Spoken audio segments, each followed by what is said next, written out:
노후는 멀게만 느껴집니다. 하지만 누구에게나 예외 없이 다가오는 현실입니다. 하루하루 열심히 살아오면서도 막상 노후를 생각하면 막막해집니다. 무엇을 준비해야 할지, 언제부터 준비해야 할지 감이 잡히지 않습니다.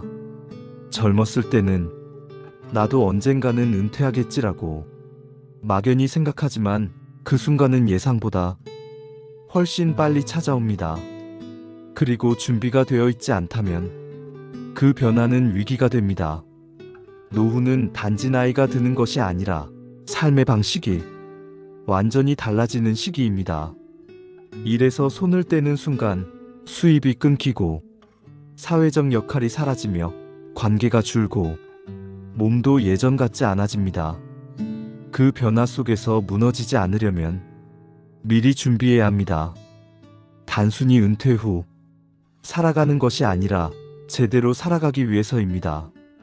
우리는 흔히 노후 준비라고 하면 돈부터 떠올립니다. 하지만 정작 중요한 건 눈에 보이지 않는 준비입니다. 첫 번째는 몸입니다. 인간은 결국 몸으로 사는 존재이기 때문입니다. 아무리 돈이 많아도 병들고 움직일 수 없으면 아무런 소용이 없습니다. 건강은 그 무엇과도 바꿀 수 없는 자산입니다. 노후의 건강을 유지하려면 단순히 병이 없다는 상태를 넘어서 일상을 스스로 유지할 수 있어야 합니다. 아침에 일어나서 세수하고 밥을 챙겨 먹고 가벼운 운동이라도 할 수 있는 최소한의 자립. 이게 가능해야 노후가 가능합니다. 이 기능이 무너지면 어떤 자산도 나를 지켜주지 못합니다. 우리는 종종 건강을 당연하게 여기지만 실제로 건강은 매일같이 관리하고 챙겨야 하는 것입니다. 노화를 막을 수는 없지만 늦출 수는 있습니다. 작은 습관이 중요합니다. 예를 들어 계단을 오르는 것만으로도 다리 근육이 유지되고 낙상 위험이 줄어듭니다. 규칙적인 식사는 장 건강을 돕고 수면의 질은 정신 건강과 직결됩니다. 무엇보다도 중요한 것은 건강검진을 정기적으로 받는 것입니다. 병은 조기 발견이 생명을 지키는 첫 번째 열쇠입니다. 단순한 혈압 체크도 정기적인 치과 방문도 모두 건강 수명을 늘리는 데 기여합니다. 또한 심리적 건강 역시 무시할 수 없습니다. 은퇴 후 많은 이들이 겪는 우울감, 무기력, 고립감은 단순히 시간이 많아서 생기는 것이 아닙니다. 역할의 상실, 사회적 연결의 단절, 삶의 목적 상실이 복합적으로 작용한 결과입니다.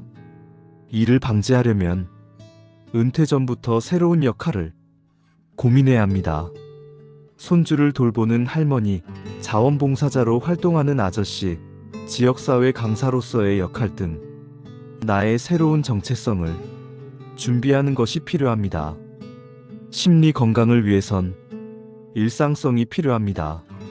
하루를 계획하고 정해진 시간에 일어나고 밥을 먹고 움직이는 구조. 이 리듬이 깨지면 우울감은 배가 됩니다. 명확한 루틴이 있는 삶은 정신 건강을 지키는데 핵심적인 역할을 합니다. 아침 산책, 오후 독서, 저녁 운동 같은 리듬을 만들어 보세요. 이런 작고 반복적인 행동이 노후의 기둥이 됩니다. 노후엔 사소한 성취감이 큰 의미를 갖습니다. 예를 들어 아침에 스스로 이불을 개고 점심에 반찬을 하나 더 만들어 보고 저녁에 짧은 일기를 쓰는 것.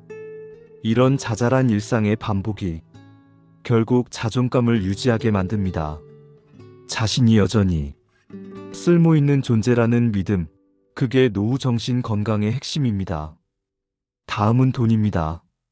사람들은 나이 들수록 돈을 덜 쓸 것이라고 생각하지만 실상은 그 반대입니다. 수입은 줄고 지출은 늘어납니다.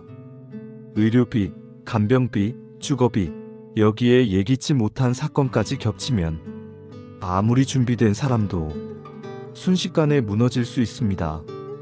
특히 병원비는 상상을 초월합니다. 중풍이나 골절, 암 진단을 받으면 치료뿐만 아니라 간병, 보조기기, 통원 교통비까지 고려해야 합니다. 간병은 가족에게도 큰 부담입니다. 배우자 또는 자녀가 전적으로 간병을 맡게 될 경우 그 가족의 삶도 무너질 수 있습니다. 그렇기 때문에 요양보험이나 장기요양 등급 신청은 꼭 알아두어야 할 제도입니다. 공공기관의 간병 지원, 방문 간호, 데이케어 서비스 등도 활용할 수 있으므로 노후에 닥칠 상황을 미리 대비해 두는 것이 필요합니다. 노후 자산의 또 다른 착각은 부동산입니다. 많은 이들이 집이 있으니 괜찮다고 생각하지만 주택은 유동성이 낮고 수익성이 없습니다. 더구나 노후의 주택은 유지비용이 듭니다. 관리비, 수리비, 세금, 그리고 무언가가 고장났을 때 그 스트레스까지 고려해야 합니다. 그래서 주택연금은 고려해 볼 만한 제도입니다. 자녀에게 집을 물려주는 것보다 나 자신이 노후를 안정적으로 사는 게 더 중요합니다. 그리고 실버 창업이나 파트타임 노동도 고려해 볼 수 있습니다. 요즘은 60대, 70대에도 일하는 사람들이 많습니다. 몸이 허락한다면 시간제 근무, 전직의 경험을 살린 컨설팅, 온라인 판매나 강의, 유튜브 등도 새로운 수입원이 될 수 있습니다. 단, 무리하지 않는 선에서 자신에게 맞는 일을 찾는 것이 중요합니다. 새로운 일은 단순히 돈을 벌기 위한 수단을 넘어 삶의 의미와 연결감을 제공하기도 합니다. 노후에 일을 지속하는 것은 두 가지 효과가 있습니다. 하나는 경제적 보탬, 또 하나는 정신적 활력입니다. 사람과 만나고 책임감을 갖고 성취를 경험하는 것은 우울을 예방하는 가장 좋은 방법 중 하나입니다. 자신이 사회에 여전히 쓸모있다는 느낌은 자존감을 높이는데도 큰 역할을 합니다. 그 다음은 관계입니다. 나이가 들면 친구도 줄고 연락도 줄고 만나는 사람도 줄어듭니다. 고독은 가장 무서운 질병입니다. 혼자 밥을 먹고 혼자 자고 혼자 아플 때의 그 외로움은 경험해보지 않으면 모릅니다. 더구나 마음 터놓고 이야기할 친구가 없다면 무슨 일이 생겼을 때 어디에 기대야 할지 막막해집니다. 관계는 노력하지 않으면 유지되지 않습니다. 정년퇴직과 동시에 사회적 역할이 사라지면 그동안의 직장 관계는 점점 멀어집니다. 그래서 새로운 관계가 필요합니다. 복지관, 동호회, 종교시설, 주민센터의 문화강좌 등 다양한 방법이 있습니다. 어떤 모임이든 꾸준히 나가야 관계가 생깁니다. 처음엔 어색하고 불편할 수 있지만 그걸 넘겨야 진짜 연결이 시작됩니다.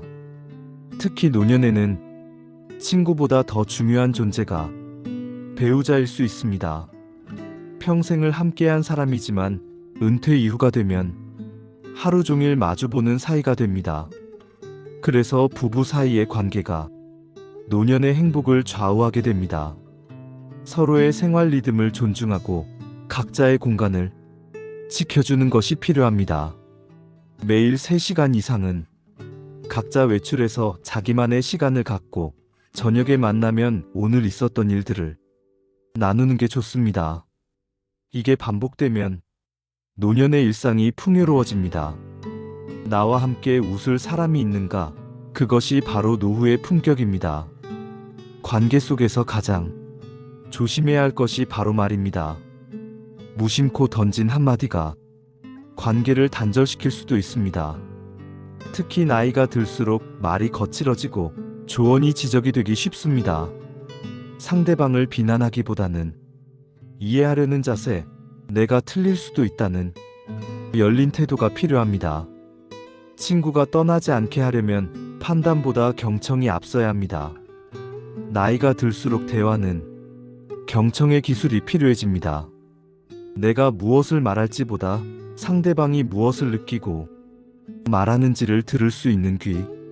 노년의 관계는 정보를 나누는 것이 아니라 감정을 공유하는 것입니다. 그리고 감정을 공유하려면 말보다 표정, 눈빛, 침묵까지도 관계의 일부로 받아들여야 합니다. 노년의 품위는 말투와 태도에서 시작됩니다. 아무리 외모를 단정하게 해도 말이 거칠고 태도가 불친절하면 그 사람의 인격이 의심받습니다. 반대로 조곤조곤 말하는 사람은 누구와도 잘 지낼 수 있습니다. 특히 가족 간에는 더 큰 배려가 필요합니다. 자녀의 삶을 존중하고 간섭보다는 지지를 해주는 태도, 그것이 오래가는 관계의 비결입니다. 그리고 무엇보다 중요한 건 혼자 있는 시간을 두려워하지 않는 법을 배우는 것입니다. 외로움과 혼자 있음은 다릅니다. 혼자 있는 시간은 나를 재정비하는 시간입니다. 산책하면서 나를 돌아보고 차 한잔하며 오늘을 정리하고 일기 쓰며 감정을 흘려보내는 것. 이런 혼자만의 루틴이 쌓이면 혼자 있어도 고요하고 평화로운 마음이 생깁니다. 마지막으로 꼭 기억해야 할 것이 하나 있습니다. 노후란 끝이 아니라 또 다른 시작이라는 점입니다. 지금껏 살아온 삶 위에 쌓아가는 두 번째 인생, 그것이 노후입니다. 우리는 늙는 것이 아니라 익어가는 것입니다. 익어가며 깊어지고 단단해지고 성숙해지는 것입니다. 그렇게 한 해, 한 달, 하루를 천천히 잘 살아가는 것, 그것이 진짜 노후 준비입니다. 노후를 위해 필요한 건 거창한 계획이 아닙니다. 작은 습관 하나, 하루의 루틴 하나, 한 사람과의 따뜻한 대화 한마디가 쌓여 인생을 만듭니다. 우리가 오늘 하루를 어떻게 보내는지가 바로 우리의 노후를 만듭니다. 그러니 지금 이 순간부터 내 삶을 천천히 그러나 단단하게 준비해 나가면 됩니다. 노후는 준비된 사람에게만 기회입니다. 준비 없는 노후는 위기이고 준비된 노후는 선물입니다. 그 선물은 바로 오늘부터 시작할 수 있습니다.